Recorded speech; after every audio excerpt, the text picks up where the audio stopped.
오늘은 골로새서 1장 13절부터 20절 말씀까지가 오늘 제가 설교할 본문 성경입니다. 오늘의 제목은 그리스도가 주님이시다. 아멘. 우리 같이 한번 제목을 한번 큰 소리로 한번 고백해 보실까요? 그리스도가 주님이시다. 그 정도밖에 소리가 안 나오십니까? 다시 한번 시작. 네, 좀 이렇게 좀 해주세요. 좀 속 좀 시원하게. 네, 거기다가 나의 하나 넣고 하겠습니다. 그리스도가 나의 주님이시다. 근데 나의 할 때는 자기를 가르치세요. 나의 주님이시다. 아멘. 여러분이 저렇게 좀 튀기를 좋아하시는 분 계세요. 자, 다시 시작. 그리스도가 나의 주님이시다. 아멘. 여러분의 고백입니까? 우리가 교회 다니면서 또 기도하면서 설교하면서 오늘도 이제 찬송을 보면은 가장 많이 나오는 단어가 주님 이런 거예요. 그죠? 주님. 우리가 수없이 이렇게 주님, 주 이렇게 고백해요. 그리스도가 나의 주님이시다. 오늘 제목은 그리스도가 주님이시다. 믿습니까? 만물의 주가 되시는 그리스도. 나의 주가 되는 그리스도. 네, 이게 쉬운 것 같지만 로마 제국 하에서 로마 제국이 통치할 때 로마 사람들은 거리에서 아는 사람 만날 때 가이사가 나의 주님이십니다 이렇게 인사를 하면 상대방이 맞습니다. 나의 주님은 가이사입니다. 이렇게 가이사는 로마 황제의 칭호입니다. 로마 시대에는 로마 황제를 신격화해서 황제 숭배가 진행되고 있었고 그것으로 말미암아 기독교인이 수없이 순교를 당했습니다. 그런데 이때 이런 대답 대신에 아닙니다. 나의 주님은 그리스도이십니다.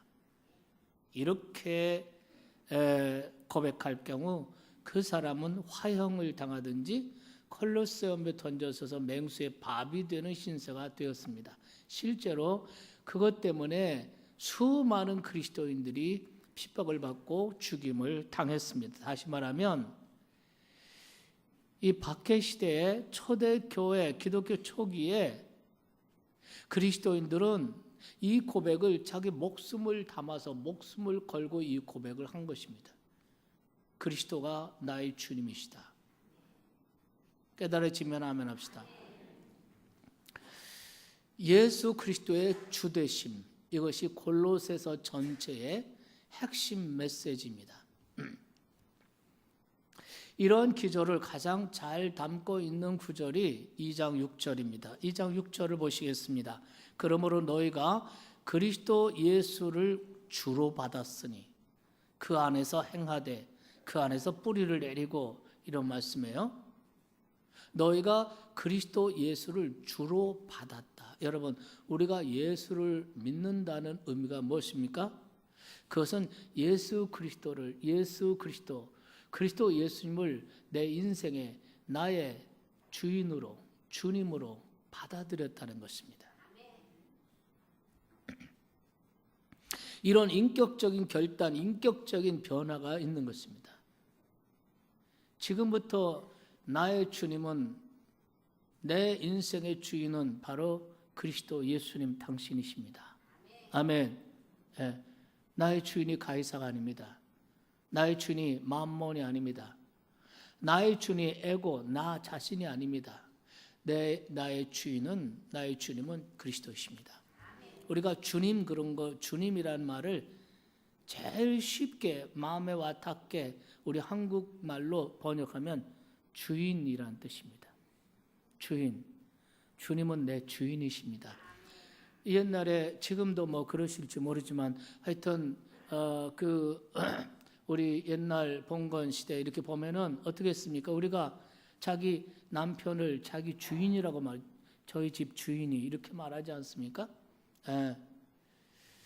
우리가 그리스도를 나의 주님으로 받아들였다는 것은 그분을 내 인생의 주인으로 받았다는 것입니다. 믿으시면 아멘 합시다.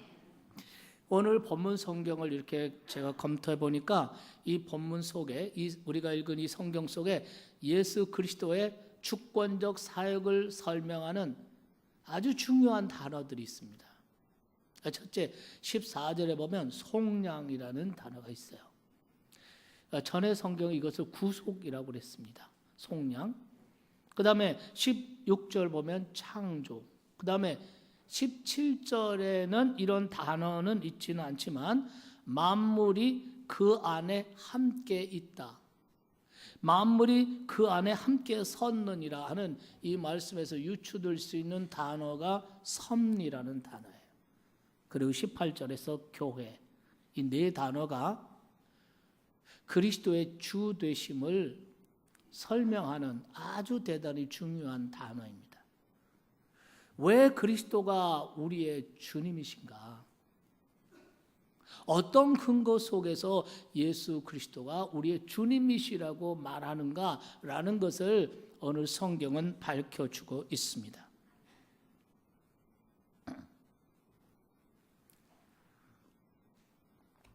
오늘날 우리가 살아가는 시대를 포스트 모던 시대라고 그러죠. 이 포스트 모던 시대에는 모든 가치관을 다 뒤바꿔 버렸습니다. 그래서 예수 믿지 않는 세상 사람들의 말할 것도 없고 예수 믿는 사람들까지도 가치관에 혼란을 겪고 있습니다. 무엇이 정말 옳은 건지, 무엇이 정말 가치 있는 건지 아주 혼란하고 혼돈된 이런 시대를 우리가 살고 있습니다. 이런 시대에 오늘 우리는 이 본문 성경을 통해서 그리스도가 주 되심을 다시 확인하시기 바라고, 그래서 혼돈된 우리의 삶에 그리스도의 주 되심의 질서를 다시 붙잡는 그런 복된 아침이 되시기를 주의 이름으로 축원합니다. 그러면 여러분, 이 네 단어들을 중심으로 해서 오늘 아침에 예수 그리스도가 나와 여러분의 주 되신 이유를 말씀을 나누도록 하겠습니다. 첫째는 창조입니다. 창조. 그분이 우리를 창조하셨기 때문에 그분은 우리의 주가 되십니다. 그분은 창조주이십니다. 15절 이렇게 말합니다. 그는 보이지 아니하는 하나님의 형상이시요 모든 피조물보다 먼저 나신 이시니. 여러분, 하나님을 본 자는 아무도 없습니다. 그런데 볼 수 없는 하나님을 볼 수 있도록 하신 분이 한 분 있습니다. 하나님의 하나님 되심을 나타내신 분, 그분이 바로 예수 그리스도이십니다. 믿으십니까? 그래서 그는 보이지 아니하는 하나님의 형상이요 이렇게 말한 것입니다. 그 다음에 모든 피조물보다 먼저 나신 이시니. 우리가 이 구절을 우리가 피상적으로 보면 그리스도는 모든 피조물 중에서 제일 먼저 태어나신 분이구나, 이렇게 이해를 하기가 쉽습니다. 네. 실제로 초대교회 시절에 유명한 이단자 아리우스가 그런 주장을 했습니다. 그리스도는 모든 피조물 중에 첫 번째, 제일 먼저 지음을 받은 존재라는 거죠. 결국 이것은 그리스도가 창조주가 아니라 피조물로 그리스도를 격화시키게 되었습니다. 오늘날도 똑같은 교리를 가지고 그리스도의 하나님 되심을, 주 되심을 부인하는 이단이 있습니다. 그 이단이 바로 여호와의 증인이라는 이단입니다. 여호와의 증인이 이단, 왜 여호와의 증인이 이단인가? 많은 이유가 있습니다. 근데 가장 중요하고 근본적인 것은 예수 그리스도의 하나님 되심을 부인하는 것입니다. 그분은 창조주가 아니라 야훼, 여호와 하나님께서 창조하신 모든 피조물 가운데 제일 먼저 지음을 받았다는 거죠. 그러니까 그것은 결국은 무슨 일입니까? 아리우스의 이론대로 예수 그리스도를 피조물로 격화시킨 것입니다. 그러나 여러분, 예수 그리스도는 보이지 아니하시는 하나님의 형상이요 만물보다 먼저 나신 자입니다. 여기 먼저 나셨다 이 말 때문에 아리우스도 여호와의 증인도 예수 그리스도를 피조물로 격화시키고 있는 것입니다. 그런데 여러분, 이 먼저 나셨다, 이 나았다 이 말은 현대인의 성경, 다른 번역이죠. 현대인의 성경에 보면은 그 부분을 어떻게 번역하고 있느냐 하면은 그 부분을 이렇게 번역하고 있습니다. 그분은 먼저 계신 자라는 거예요. 믿습니까? 모든 창조물보다 먼저 나으시니 그 나았다는 그 말은 먼저 계셨다는 겁니다. 그리스도는 만물이 창조되기 전에 이미 그분은 영원 전부터 계셨습니다. 17절에서도 이걸 강조합니다. 또한 그가 만물보다 먼저 계시고 만물이 그 안에 함께 섰느니라 그랬습니다. 우리 16절 보면 이 사실 더 분명하게 말합니다. 만물이 그에게서 창조되되 하늘과 땅에서 보이는 것들과 보이지 않는 것들과 보이지 않는 세계, 이 천사의 세계, 영적인 세계, 거기에는 천사도 있죠. 예. 만물이 그에게서 창조되되 하늘과 땅에 보이는 것들과 보이지 않는 것들과 혹은 왕권과 주권들과 통치자들과 권세들과 이런 것들은 전부 다 학자들에 의하면 어떤 학자 이게 전부 다 천사를 말하는 것이라. 보이는 이 세계 우주 만물과 보이지 않는 세계 천사의 세계 영계의 세계도 다 그분에 의해서 다 창조되었다는 것입니다.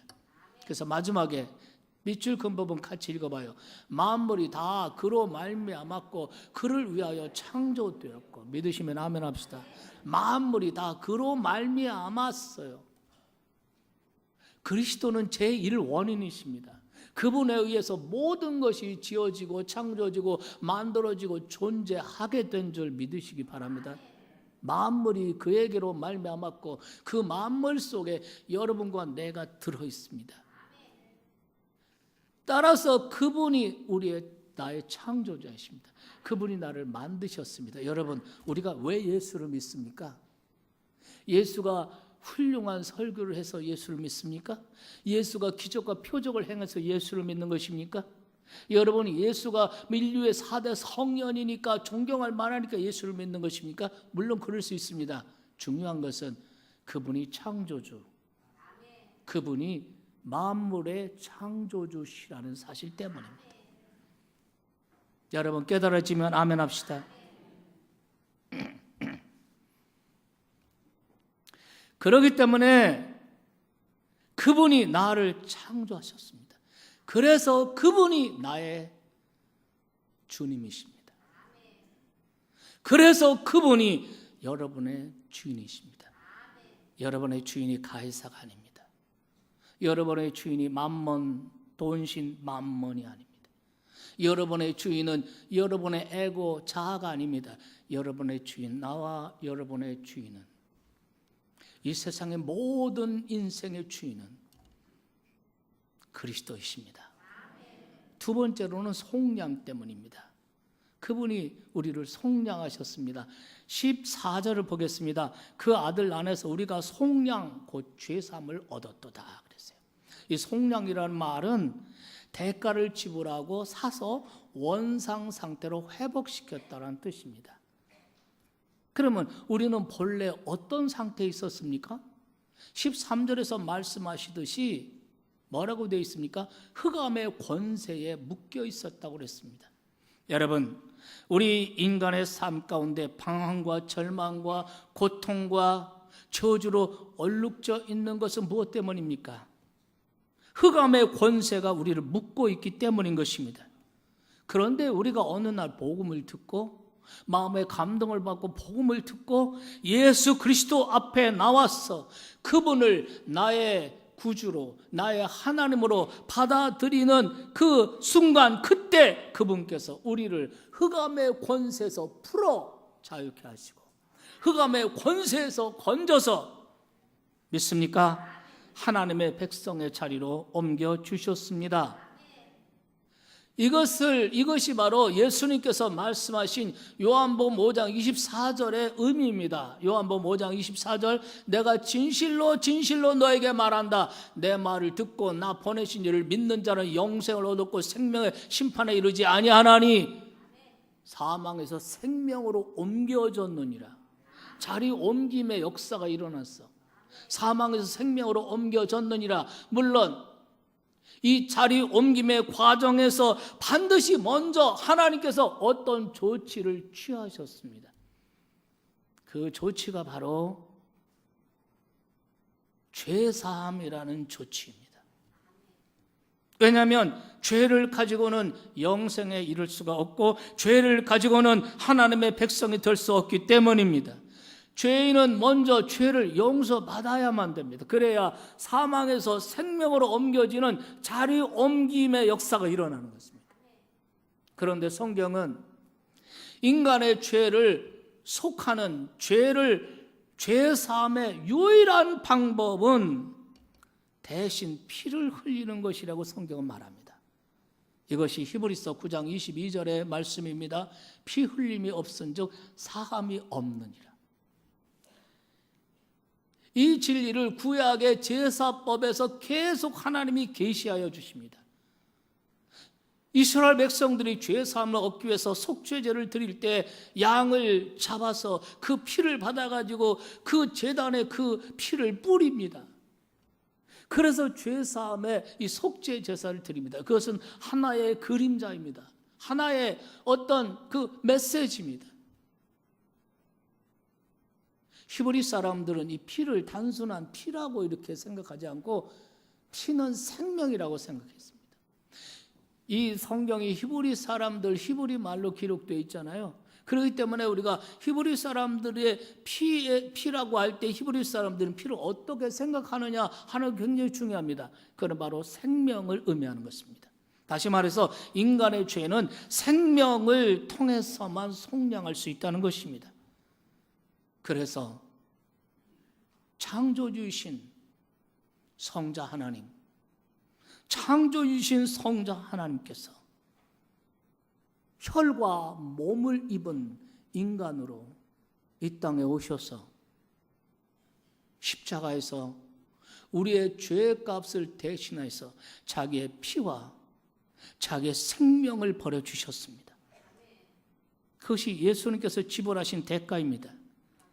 예수님께서 그렇게 생명의 값을 지불하고 우리를 사서 하나님의 자녀된 영광스러운 자리로 우리를 옮겨주신 줄 믿으시기 바랍니다. 여러분, 이것을 구속의 사건이라고 말하는 거예요.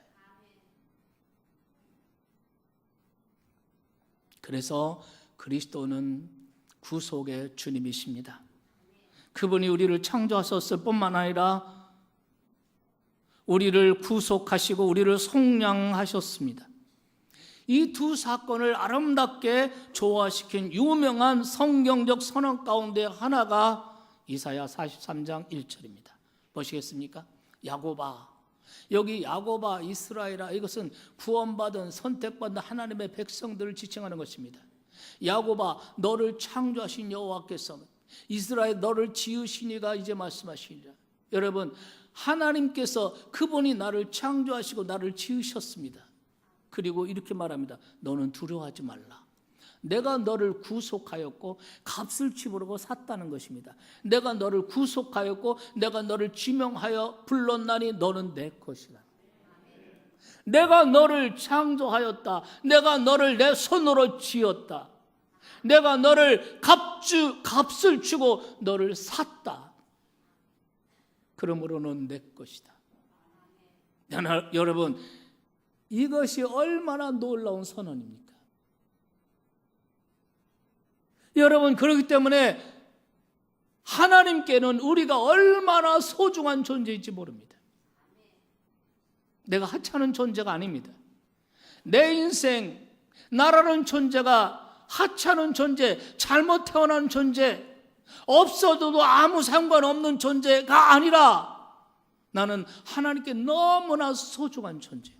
내가 너를 지었다. 내가 너를 창조하였다. 내가 너를 구속하였다. 내가 너를 지명하여 불렀다. 너는 내 것이다. 오늘 여러분의 영적 자존감이 살아나기를 주님의 이름으로 축복합니다. 통나무 배를 갖고 싶어 통나무 배를 가지는 것이 평생 소원인 아프리카에 한 청년이 있었습니다. 그가 어느 날 밀림 속에서 큰 나무 하나가 넘어져 있는 것을 보았습니다. 그는 그 나무로 배를 만들기 시작했습니다.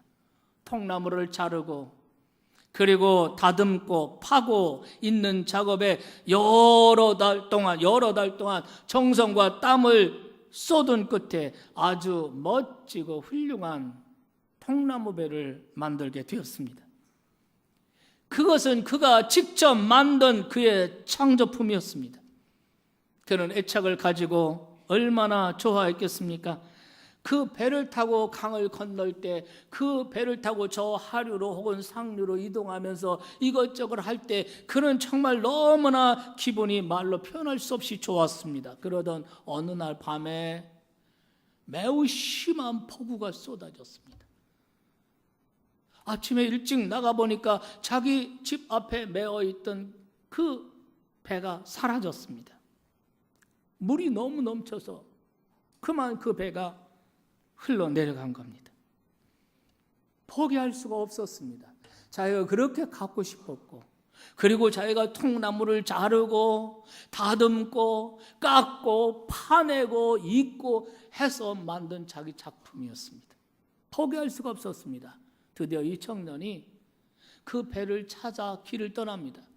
하구로 계속 내려가. 그러면서 그 하구에 있는 마을마다 전부 다 살펴봅니다. 그러다가 수일 동안 그렇게 헤매다가 그 강 하구의 어느 마을에 어느 집에 자기 통나무 배가 매어 있는 것을 발견하게 되었습니다. 그래서 그 집에 가서 주인에게 이게 내 배입니다. 내가 만든 내 배입니다. 내 것입니다. 아무리 설명해도 그 사람 믿어주지 않았어요. 그래도 포기할 수가 없었어요. 그래서 이 청년이 그 주인에게 흥정을 했습니다. 그래서 정말 많은 값을 지불하고 자기 통나무 배를 자기가 샀습니다. 그리고 그 통나무 배에 타서 노를 저으면서 자기 집으로 돌아오니 너무 기분이 좋은 거예요. 그러면서 자기가 이렇게 속삭입니다. 배야 배야, 내가 너를 만들었고 너를 잊었으나 내가 값비싼 대가를 지불하고 다시 샀으니 배야 배야, 너는 2배로 내 거다. 여러분, 이것이 여러분을 창조하시고 구속하신 하나님의 음성이라는 것을 들으시기를 바랍니다. 우리를 창조하시고 구속하신 그분께서 말씀하십니다. 너는 2배로 내 거다. 믿으십니까? 그래서 그분이 우리의 주가 되시는 거예요. 우리는 이 사실을 알아야 우리의 삶의 가치도 목적도 달라지기 시작하는 줄 믿으시기 바랍니다. 세 번째는 속량입니다. 섭리입니다. 그분이 우리를 섭리하십니다. 17절을 다시 읽겠습니다. 또한 그가 만물보다 먼저 계시고 그 다음에 만물이 그 안에 함께 섰느니라. 만물이 그 안에 함께 섰느니라. 이것을 현대인의 성경에는 만물이 그분에 의해서 유지되고 있습니다. 이렇게 번역했어요. 이것이 원문에 더 가까운 번역이라고 생각합니다. 만물이 그 안에 함께 섰다. 잘 쉽게 와 닿지 않아요. 그런데 만물이 그분에 의해서 유지되고 있습니다. 그러면 금방 영어에는 hold together. 하나님이 그 손으로 붙잡고 계시다는 거예요. 하나님이 만물을 창조하셨어요. 그 만물 속에는 인간도 있어요. 나도 있고 여러분도 있어요. 하나님이 만물을 창조하시고 창조하신 후에 이제는 제 멋대로 살아가도록 내버려 두시는 것이 아니라 하나님이 만물의 모든 일에 간섭하시고 아멘. 케어 돌보시고 붙잡고 유지시키고 믿으시면 아멘 합시다. 이것을 하나님의 섭리라고 말해요. 섭리라고 말해요. 이신론이라는 게 있어요. 신광 가운데 이신론. 이거는 하나님도 믿고 하나님의 창조도 믿어요. 그런데 창조 후에 우주의 법칙, 자연의 법칙 이런 걸 만들어 놓고 우주와 자연의 법칙에 의해서 저절로 돌아가게 해놨다는 거예요. 더 이상 하나님은 간섭하지 않는다는 거예요. 그런데 이것은 마치 이런 거예요. 여인이 정말 아기를 낳았어. 그 갓 태어난 아기에게 야, 너 낳느라 고생 많이 했어. 내 할 일 다 했어. 이제 네가 알아서 살아가라 하고 그 아기를 버려두고 떠나는 여인과 같다는 거예요. 하나님은 그런 분이 아니십니다. 하나님은 천지를 창조하시고 아멘. 인간을 창조하시고 그 다음에 하나님께서는 그를 버려두는 것이 아니라 하나님이 간섭하시고 모든 필요를 공급하시고 믿습니까? 비를 내리시고 햇빛을 비추시고 믿습니까? 인간이 만일 범죄하고 타락하고 하면 하나님은 어떻게 하십니까? 하나님께서 징계하시죠. 이 하나님의 징계 이것도 하나님의 간섭이고 이것도 하나님의 섭리입니다. 믿으시면 아멘 합시다. 이렇게 하나님은 섭리하세요. 만물을 창조하시고 만물을 섭리하셔. 그렇다면 만물을 섭리하시고 간섭하시고 케어하시는 하나님이시라면 만물 모든 창조물의 걸작품인 하나님의 형상대로 지음받은 저와 여러분의 삶을 방치하시겠습니까? 그분은 간섭하실 것이고 우리의 필요들을 공급하실 것이고 여러분 성경 속에 있는 크리스천 뱅크를 아십니까? 바로 여러분을 위한 은행인데요. 빌립보 4장 16절 말씀, 빌립보 4장 16절 말씀에 보면 어떻게 되어 있습니까? 이는 나의 하나님이 그리스도 예수 안에서 영광 가운데 그 풍성한 대로 너희 모든 쓸 것을 채우시리라. 이것도 섭리입니다. 우리의 쓸 것을 채우시는 하나님. 하나님이 섭리하시는, 간섭하시고 케어하시는 거예요. 그래서 예수는 뭐라고 말씀하셨어요? 아무것도 염려하지 말라. 무엇을 먹을까? 무엇을 입을까? 무엇을 마실까? 염려하지 말라. 이거는 다 하나님 모르는 이방인들이 하는 것이고 너희는 먼저 그의 나라와 그 의를 구하라. 그리하면 이 모든 것을 너에게 더하시리라. 하나님은 우리를 채워주시고 아멘 공급하시는 하나님이에요. 그렇게 하시는 이유가 뭡니까? 그렇게 하시는 이유를 20절에서 설명하고 있습니다. 한번 보시겠습니까? 20절 말씀 보겠습니다. 그의 십자가의 피로 화평을 이루사 만물 곧 땅에 있는 것들이나 하늘에 있는 것들이 그로 말미암아 자기와 화목하게 되기를 기뻐하심이라.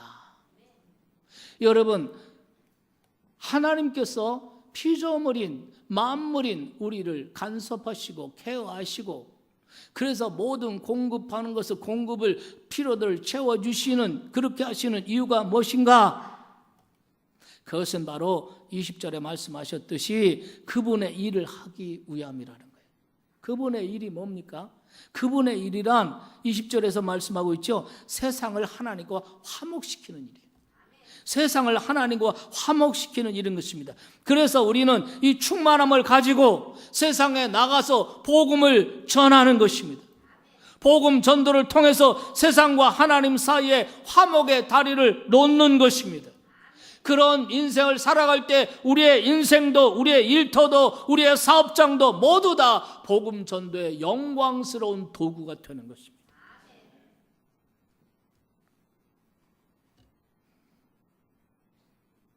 중요한 것은 우리가 생활 속에서 실제로 그분의 주권을 인정하느냐는 거예요. 이론적으로는 다 아는데 그리고 수도 없이 주님이라고 말하고 주님이라고 고백하고 그런데 우리의 삶 가운데 실제로 그분의 주권을 인정하고 그분을 내 주님으로 모시고 있느냐는 것입니다. 여러분 우리가 성경을 보면은 구약에서도 신약에서도 강조하는 헌금 중에 하나가 11조죠. 11조. 예. 여러분 이 자리에 11조 하는 분들 계시죠? 11조 아직 못하는 분도 있죠. 여러분 왜 11조가 중요합니까? 왜 구약에서 11조를 강조하고 왜 처음에 믿음의 조상 아브라함이 첫 번째로 11조를 낸 사람인데 그 사람이 그 아브라함이 왜 11조를 냈는지, 그리고 그 이후에 믿음의 사람들 야곱이 어떻게 내가 11조를 내겠습니다 하고 결심하지 않습니까? 예수님께도 11조에 대해서 말씀하시지 않습니까? 그리고 우리 신앙의 선배들이 계속해서 11조를 내지 않습니까? 이 11조가 왜 중요한가? 여러분 11조는 단순한 헌금, 단순한 물질이 아닙니다. 11조 속에는 신앙 고백이 들어있습니다. 믿습니까? 당신이 하나님이 내 주인이십니다. 하나님이 내게 생명 주시고 일할 수 있는 능력 주시고 일할 수 있는 일터 주시고 기회 주시고, 그래서 얻은 이 소득이라면 이것은 다 하나님께로부터 온 것이며 하나님이 소유권자이십니다. 하나님이 주 되심입니다. 아멘. 11조 속에는 하나님의 그리스도의 주 되심에 대한 고백이 있는 것입니다. 여러분이 11조를 소득을 얻고 그 11조를 한 달에 한 번 드리든 어쨌든 여러분이 정말 11조를 구별할 때 그 구별할 때 돈만 11조를 내는 것이 아니라 그 구별할 때 신앙 고백을 다시 확인하시기 바랍니다. 나의 주님은 그리스도이십니다. 만몬이 아닙니다. 가이사가 아닙니다. 에고가 아닙니다. 나의 주인은 오직 그리스도 예수님이십니다. 당신이 나의 주인이시고 내 모든 소유권자, 내 생명까지도 소유권자는 주님이십니다. 이것이 11조예요. 11조를 하나님이 그 돈으로 하나님 받으시는 것이 아니라 그의 신앙 고백을 받으시는 겁니다. 여러분 제 설교를 잘 들으셔야 합니다. 여러분이 정말 그리스도가 나의 주님이시다라고 고백, 정말 입술로가 아니라 생각으로가 아니라 정말 그리스도가 나의 주님이시라고 고백한다면, 정말 실제로 그리스도의 주권을 내 생활 속에서 인정한다면 11조부터 하셔야 돼요.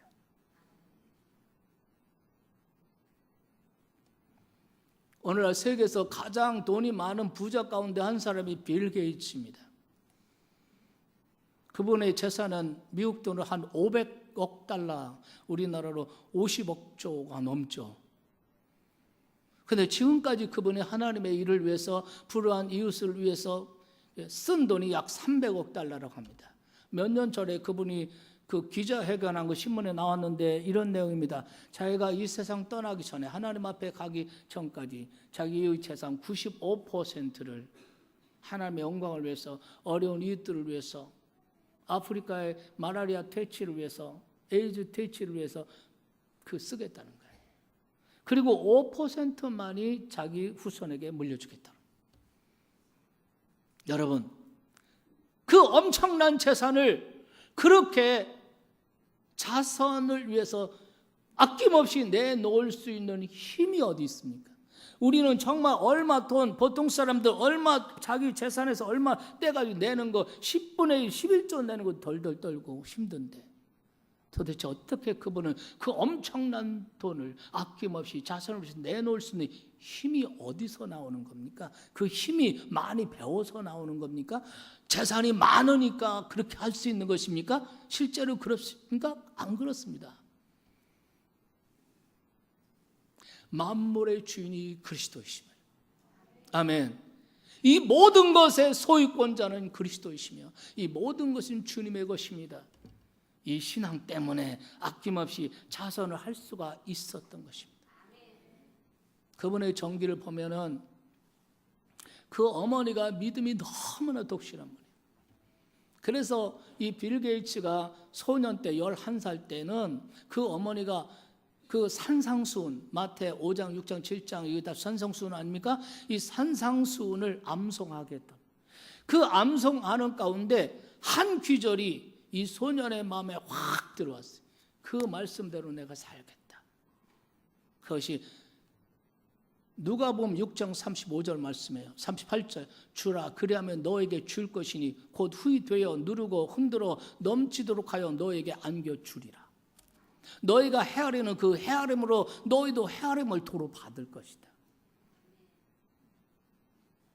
여러분, 이 말씀이 소년 빌 게이츠 마음에 와 닿았고, 그리고 이 말씀대로 자기가 산 거예요.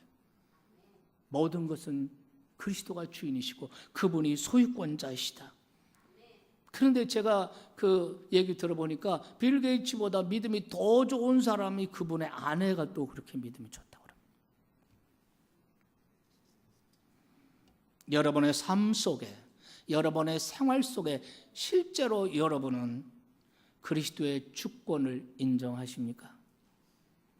주인 되신 그분이 기뻐하시는 삶을 살기를 원하십니까? 여러분의 삶을 통해 이웃과 세상 속에서 하나님의 능력이 나타나기를 원하십니까? 그렇다면 이것부터 하셔야 돼요. 그리스도와의 바른 관계를 맺어야 합니다. 오늘 아침 유감없이, 누가 뭐래도 어떤 상황에서도 유감없이 그분은 내 삶의 주인이라고 고백할 수 있는 이 아침이 되기를 바랍니다. 그리스도가 나의 주님이시다. 그리스도가 나의 주님이시다.